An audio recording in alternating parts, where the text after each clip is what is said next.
Welcome to Our Girl Relationships. We talk about the problems people face in their day to day lives. Let's start with the video. My husband and I had been dating for around 6 years and married for one. So I thought I knew a lot about my husband as a person. I thought I knew who he considered himself close to, his friends, his family, yada, yada. Well, I guess I was proven wrong because it seems like he's closer to my own sister in a way that is just weird. Their closeness is a new discovery to me, and this closeness isn't even in what you can call a creepy way. Honestly, I had thought that their relationship was just like any other in laws, just cordial enough so that they stay friendly to each other whenever they see each other at family events. But that is obviously not the case, and honestly, I don't know how to deal with it.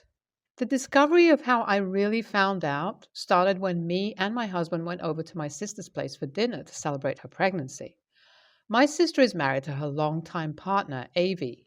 Her partner is a really nice guy and takes good care of her and is well liked by everyone in our family. So, this further adds up to how what my sister is doing makes no sense at all.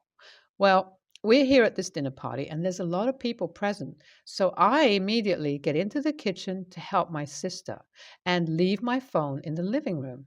I guess that is where the mix up happens, and my husband puts my sister's phone in my bag instead of mine. I don't really pay attention to it because throughout the dinner, neither my sister nor I have the time to take out our phones. Well, the dinner goes by smoothly and we all have a good time and we return home. It's Sunday tomorrow, so when I took out what I thought was my phone and I came to the realization that it wasn't, I immediately rang up my sister and let her know of the situation.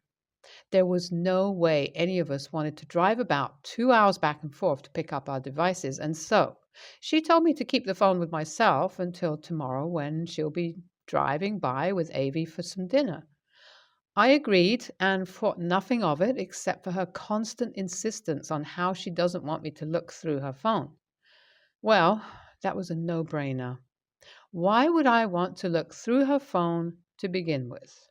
Her uptight behavior towards her phone is what raised red flags for me. Well, my suspicion just worsened. It was the next morning, and my husband had left home to go golfing with his friends.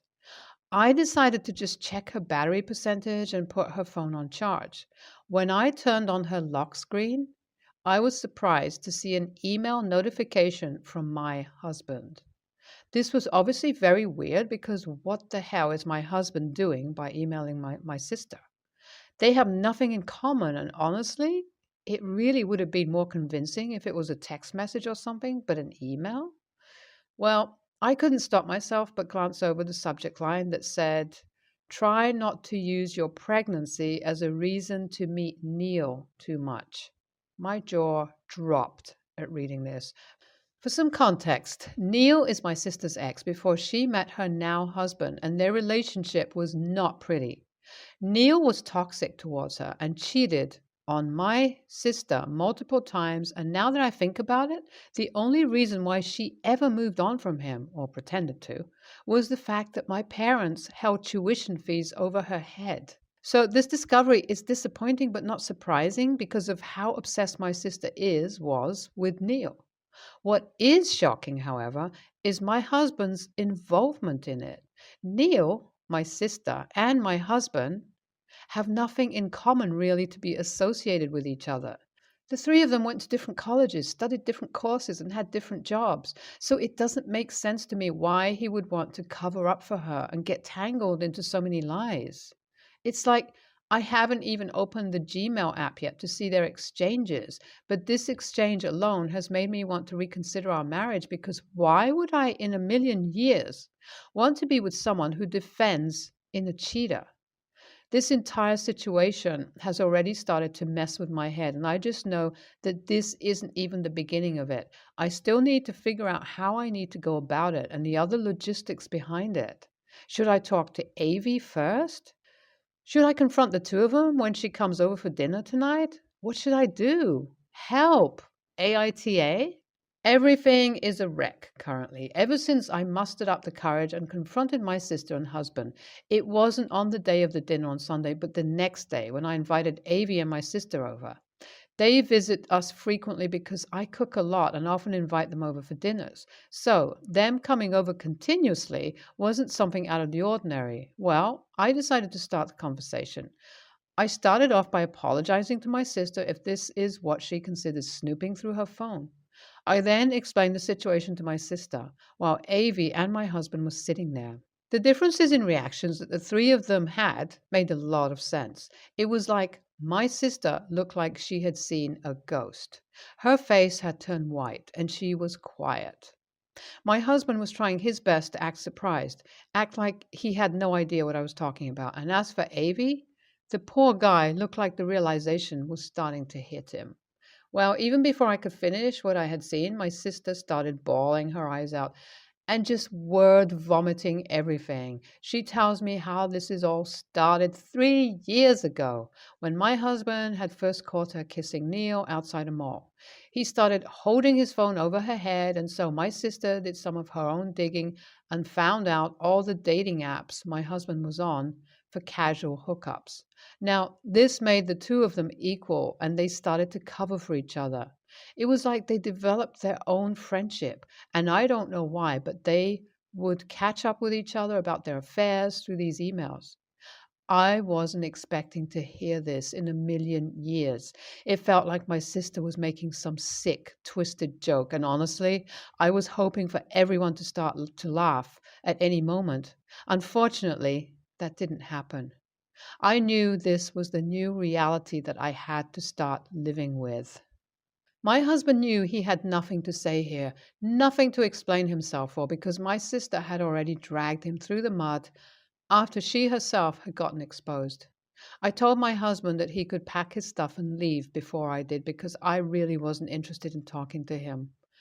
This began my husband's start to his long rant about how sorry he was, how much he loved me, how much he regrets all of this, and only ever continued because of my sister's pressure. Yeah, sure, lol. I guess Avi and my sister took this as a clue to leave the house too, because I can understand. They needed to have their own private discussion. When I wasn't responding to any of my husband's begging, he too understood that he had screwed up royally and just decided to leave. This is where I'm at currently, in this empty, cold house by myself. It's not even been a day yet, and I know with each day coming through, a lot more will be revealed. I'm not sure if this will be my last post because honestly, I have nothing to say anymore. But if there's anything to update you guys on, I definitely will. It's been a month since my last post, and needless to say, a lot has happened ever since the confrontation. One huge thing is that Avi got my sister DNA tested for her pregnancy, and the test has come out to be negative. This was shocking to not only me, but to our families as well. It made me disgusted with her as a person. I mean, why would you want to cheat on a partner as supportive and caring as Avi, especially with a deadbeat like Neil? Well, it is needless to say that Avi wants nothing to do with this baby and has completely cut off contact with my sister. My sister has used this as an excuse to call Avi a deadbeat father who cares about blood relations. If this is shocking to you guys, you all will be as dumbfounded as I am when I heard she and her friends ramble about how toxic Avi is because he doesn't want to repair this relationship and take my sister's pregnancy as a beginning for a fresh start. WTF? That was the last time I spoke to my sister. As for my soon to be ex husband and I, we're in the process of getting a divorce. My ex still tries every day to contact me and to convince me that he has changed. Well, it's simply not working for me. I have kicked him out of the house because I have been paying the majority of the home loan that we took to pay off the house. Apparently, he's moved into some girl's house he used to cheat on me with. There isn't much to say here now. I'm just glad Avi and I both got out of this situation before any children were involved. I hope this new journey brings fresh hope for a better future from here on. Thank you all. NTA, get ready for a divorce, not just from your husband, but also from your sister. If your husband can hide someone's affair to the point that he jokes about it, he can have one of his own. As for your sister, I wouldn't even want to recognize her as a person if she wants to go back to her ex who did her so bad. NTA, but you and your sister's husband deserve so much better if your sister is actually having an affair with her deadbeat ex, and if your husband is hiding it. Remember, staying silent just means supporting the cause. I'm 20 years old, female. My siblings are Luke, 18, Emmy, 11, female, and Sienna, 9. My dad remarried after my mom died, and he has stepkids, Jesse, 10, male, and Lily, 9, female. He and his second wife also had a child together who's now 4. In the last few months, a lot of complaints have been coming from my dad's house. I had reported him to CPS because Emmy and Sienna were telling me about dad and his wife drinking a lot, them not having food in the house, etc. CPS attempted to help them, but after 3 months of their intervention, my dad and his wife took off and left the kids in the house alone. I got a call about 2 months ago that the kids were considered abandoned and needed a home. I, along with some relatives on both my maternal and paternal sides of the family, agreed it was better for the girls to live with me. Part of this was due to the fact Dad cut them all off after Mom died so that they had not seen them since they were tiny and didn't really remember them. Luke also moved in to help out, so I dropped out of school and got a full-time job.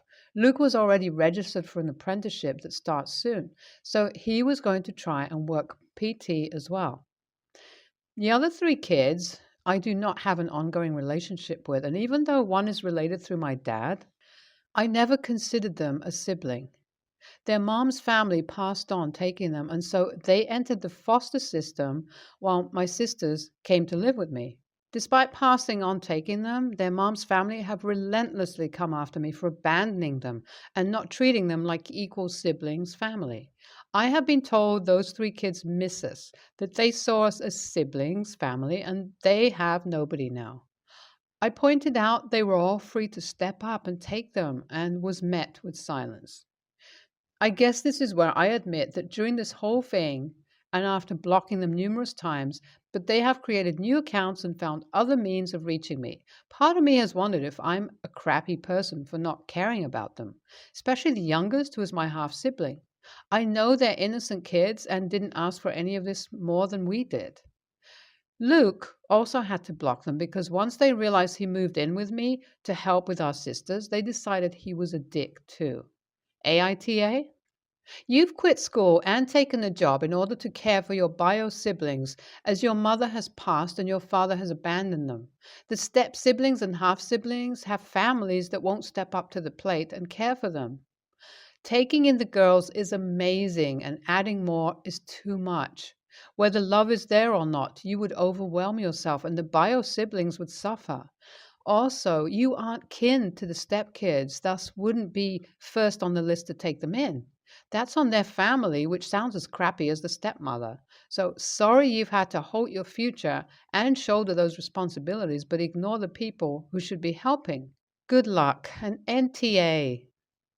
NTA, you're barely an adult who's had to make some very difficult and mature choices. You've made the best choices you can and are helping out more than you are legally or morally obligated to. Take care of yourself first so you can support your newly formed family. I wish you the best of luck. You're a good egg. NTA, but please contact your case manager with CPS. You should be receiving financial assistance. Many states will provide help to the 18-year-old also. Make sure you apply for food stamps, etc., to help with the financial concerns. You have dropped out of school at 20 to take care of 2 siblings. It's selfless and commendable. The other family members should leave you alone. Again, ask your case manager for help from outside harassment. Best of luck to you. My partner and I have been together for 7 years. We have an overall great relationship and are finally expecting our first child after years of trying. I love this man, and his blunt take, no BS attitude is part of what makes us so compatible because I'm the same way. However, this attitude also includes the risk of both of us being a little callous sometimes. That's where the issue is. In the beginning of my pregnancy, when I was looking for an OBGYN, the first doctor I ended up at was not good. I was 22 weeks pregnant. It took longer than expected to get on health insurance. And this guy very aggressively insisted on a transvaginal probe ultrasound. Based on the research I had done, that shouldn't have been a suggestion unless there was a specific reason to believe that I had a low cervix. And as I had not been checked out at all prior to that, there was no reason to believe I had that issue. I have a history that gives me serious panic anxiety around strange men I don't know poking around down there. I recognize during birth it's not really an option, but I was not comfortable with an aggressive old man insisting on sticking a giant probe up my crotch with no medical explanation. I told the doctor that I just wanted an external ultrasound, and he got angry and told me he wouldn't give me an external ultrasound unless I submitted an internal first. And when I refused, he refused to treat me at all. I had a panic attack and went back out to the car and tried to explain why I was so freaked out and uncomfortable to my partner. He pretty much told me I was being ridiculous and that if I wanted to be pregnant, I needed to accept that some doctor visits would be uncomfortable and that I needed to do it anyway. I dug in my heels and refused and looked for a new doctor. I found a great practice where all the procedures are explained calmly and clearly and where they respect my boundaries. And the doctor there confirmed that they absolutely do not recommend transvaginal surgery that far along, and that it can actually be a risk at that stage. She reassured me that I was in the right for standing my ground and refused an unnecessary treatment that I wasn't comfortable with. When I relayed that information to my partner, he felt bad for pushing me to do it and giving me the tough love speech instead of being supportive, but also stood by the fact that he didn't know and that it's reasonable for him to assume if a doctor says it's necessary, then it probably is. I finally told him today that I'd rather do the birth alone because of what happened at the first appointment. He says his feelings are really hurt, but it's my decision. I feel like such a jerk for wanting to keep him out, but birth is freaking hard and I can't handle being in there and having someone talking down to me instead of supporting me. And I don't know if I can count on him to be that support. So, Reddit, AITA? My partner wants to be there for the birth, but I want to do it alone.